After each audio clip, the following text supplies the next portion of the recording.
You can hear it from the parking lot. Emanating from a Chula Vista park on a warm Thursday evening is the sound of hundreds of plastic pickleballs slamming into hard asphalt. Men and women, young and old, gathered to play the trendy sport that has exploded in popularity in recent years.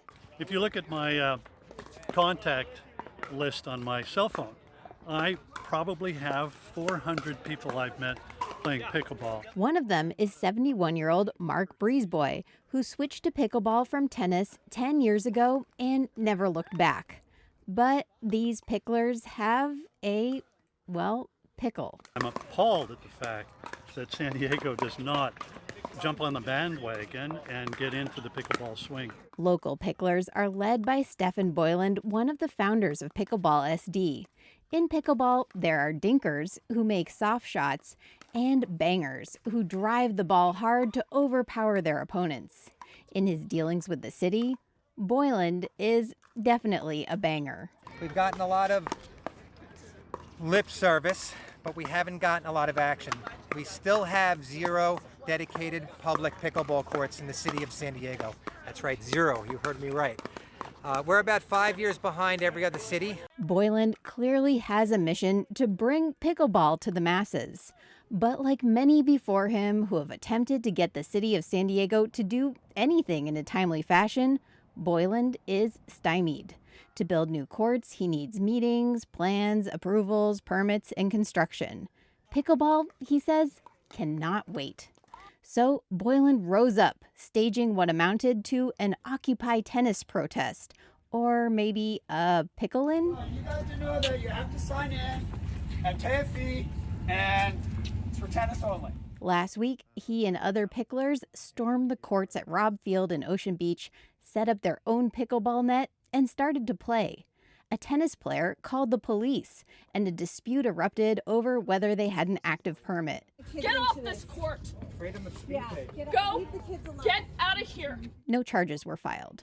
The city wants both of the sports to thrive, but not without hindering one over the other. Tim Graham is a spokesman for the Parks Department and says the city has no plans to change the tennis courts at Robb Field to pickleball. The city is trying to find ways to provide as many pickleball courts as possible without displacing other organizations, or to try and find them, to put them together as quickly as possible without building an entirely new facility. Options include taking over unused shuffleboard courts. Apparently, there's no shuffleboard lobby in the city to protest, plus striping new pickleball courts on basketball or other hard surfaces.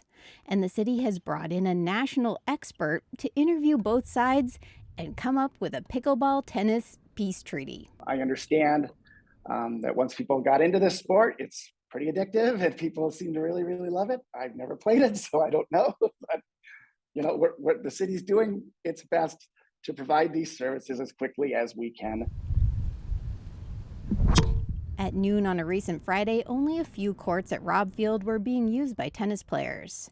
While outsiders might wonder why they can't share tennis courts with pickleball, that just won't work, says Todd Sprague. If you play pickleball, it has a very different sound, okay? And so those sports are not necessarily compatible next to each other. Plus, the lines on the court are different, the nets are different, and players would want the courts at the same time. Sprague says he agrees. There is a need for more pickleball facilities in San Diego. But cannibalizing tennis facilities when tennis is growing and has grown doesn't make any sense at all. So the city is left working on a compromise that doesn't involve cannibalism. Claire Tregesser, KPBS News.